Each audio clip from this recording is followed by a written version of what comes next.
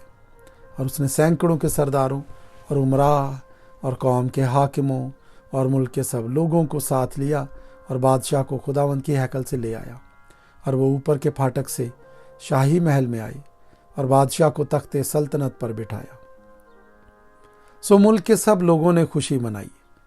اور شہر میں امن ہوا، اور انہوں نے عطلیہ کو تلوار سے قتل کر دیا۔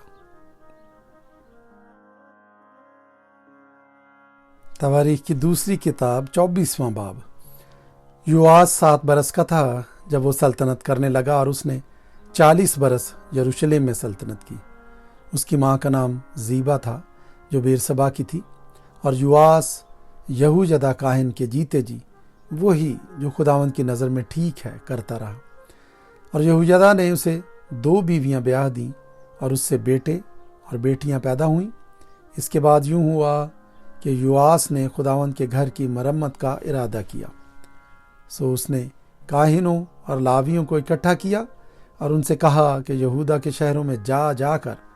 سارے اسرائیل سے سال بسال اپنے خدا کے گھر کی مرمت کے لیے روپیہ جمع کیا کرو، اور اس کام میں تم جلدی کرنا۔ تو بھی لاویوں نے کچھ جلدی نہ کی۔ تب بادشاہ نے یہویدا سردار کو بلا کر اس سے کہا کہ تو نے لاویوں سے کیوں تقاضا نہیں کیا کہ وہ شہادت کے خیمے کے لیے یہودا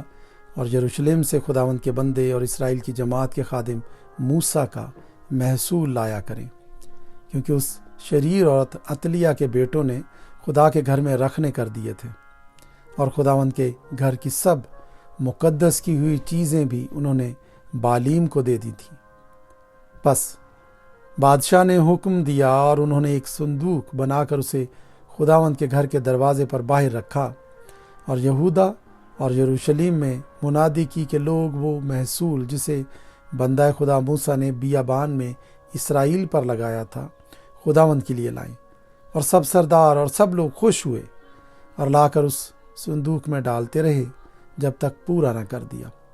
جب صندوق لاویوں کے ہاتھ سے بادشاہ کے مختاروں کے پاس پہنچا اور انہوں نے دیکھا کہ اس میں بہت نقدی ہے، تو بادشاہ کے منشی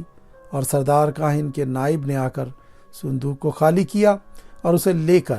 پھر اس کی جگہ پہنچا دیا، اور روز ایسا ہی کر کے انہوں نے بہت سی نقدی جمع کر لی۔ پھر بادشاہ اور یہویدا نے اسے ان کو دے دیا جو خداوند کے گھر کی عبادت کے کام پر مقرر تھے، اور انہوں نے سنگ تراشوں اور بڑھئیوں کو خداوند کے گھر کو بحال کرنے کے لیے اور لوہاروں اور ٹٹیروں کو بھی خداوند کے گھر کی مرمت کے لیے مزدوری پر رکھا۔ سو کاریگر لگ گئے اور کام ان کے ہاتھ سے پورا ہوتا گیا، اور انہوں نے خدا کے گھر کو اس کی پہلی حالت پر کر کے اسے مضبوط کر دیا۔ اور جب اسے تمام کر چکے تو باقی روپیہ بادشاہ اور یہویدا کے پاس لے آئے، جس سے خداوند کے گھر کے لیے ظروف یعنی خدمت کے اور قربانی چڑھانے کے برتن اور چمچے اور سونے اور چاندی کے برتن بنے۔ اور وہ یہویدا کے جیتے جی خداوند کے گھر میں ہمیشہ سوختنی قربانیاں چڑھاتے رہے۔ لیکن یہویدا نے بڈھا اور عمر رسیدہ ہو کر وفات پائی، اور جب وہ مرا تو 130 برس کا تھا، اور انہوں نے اسے داؤد کے شہر میں بادشاہوں کے ساتھ دفن کیا، کیونکہ اس نے اسرائیل میں اور خدا اور اس کے گھر کی خاطر نیکی کی تھی۔ اور یہویدا کے مرنے کے بعد یہودا کے سردار آ کر بادشاہ کے حضور کورنش بجا لائے، تب بادشاہ نے ان کی سنی، اور وہ خداوند اپنے باپ دادا کے خدا کے گھر کو چھوڑ کر یسیرتوں اور بتوں کی پرستش کرنے لگے، اور ان کی اس خطا کے باعث یہودا اور یروشلم پر غضب نازل ہوا۔ تو بھی خداوند نے نبیوں کو ان کے پاس بھیجا تاکہ ان کو اس کی طرف پھیر لائیں، اور وہ ان کو الزام دیتے رہے، پر انہوں نے کان نہ لگایا۔ تب خداوند کی روح یہویدا کاہن کے بیٹے زکریا پر نازل ہوئی، سو وہ لوگوں سے بلند جگہ پر کھڑا ہو کر کہنے لگا، خداوند یوں فرماتا ہے کہ تم خداوند کے حکموں سے باہر جاتے ہو کہ یوں خوشحال نہیں رہ سکتے۔ چونکہ تم نے خداوند کو چھوڑا ہے، اس نے بھی تم کو چھوڑ دیا۔ تب انہوں نے اس کے خلاف سازش کی، اور بادشاہ کے حکم سے خداوند کے گھر کے صحن میں اسے سنگسار کر دیا۔ یوں یواس بادشاہ نے اس کے باپ یہویدا کے احسان کو جو اس نے اس پر کیا تھا یاد نہ رکھا، بلکہ اس کے بیٹے کو قتل کیا، اور مرتے وقت اس نے کہا، خداوند اس کو دیکھے اور انتقام لے۔ اور اسی سال کے آخر میں ایسا ہوا کہ ارامیوں کی فوج نے اس پر چڑھائی کی، اور وہ یہودا اور یروشلم میں آ کر لوگوں میں سے قوم کے سب سرداروں کو ہلاک کیا، اور ان کا سارا مال لوٹ کر دمشق کے بادشاہ کے پاس بھیج دیا۔ اگرچہ ارامیوں کے لشکر سے آدمیوں کا چھوٹا ہی جتھا آیا، تو بھی خداوند نے ایک نہایت بڑا لشکر ان کے ہاتھ میں کر دیا، اس لیے کہ انہوں نے خداوند اپنے باپ دادا کے خدا کو چھوڑ دیا تھا۔ سو انہوں نے یواس کو اس کے کیے کا بدلہ دیا، اور جب وہ اس کے پاس سے لوٹ گئے، انہوں نے اسے بڑی بیماریوں میں مبتلا چھوڑا۔ تو اسی کے ملازموں نے یہویدا کاہن کے بیٹوں کے خون کے سبب سے اس کے خلاف سازش کی، اور اسے اس کے بستر پر قتل کیا، اور وہ مر گیا۔ اور انہوں نے اسے داؤد کے شہر میں تو دفن کیا، پر اسے بادشاہوں کی قبروں میں دفن نہ کیا۔ اور اس کے خلاف سازش کرنے والے یہ ہیں، امونیہ سمات کا بیٹا زبد، اور موابیہ سمرید کا بیٹا یہوزبد، اب رہے اس کے بیٹے اور وہ بڑے بوجھ جو اس پر رکھے گئے، اور خدا کے گھر کا دوبارہ بنانا۔ سو دیکھو، یہ سب کچھ بادشاہوں کی کتاب کی تفسیر میں لکھا ہے، اور اس کا بیٹا امسیہ اس کی جگہ بادشاہ ہوا۔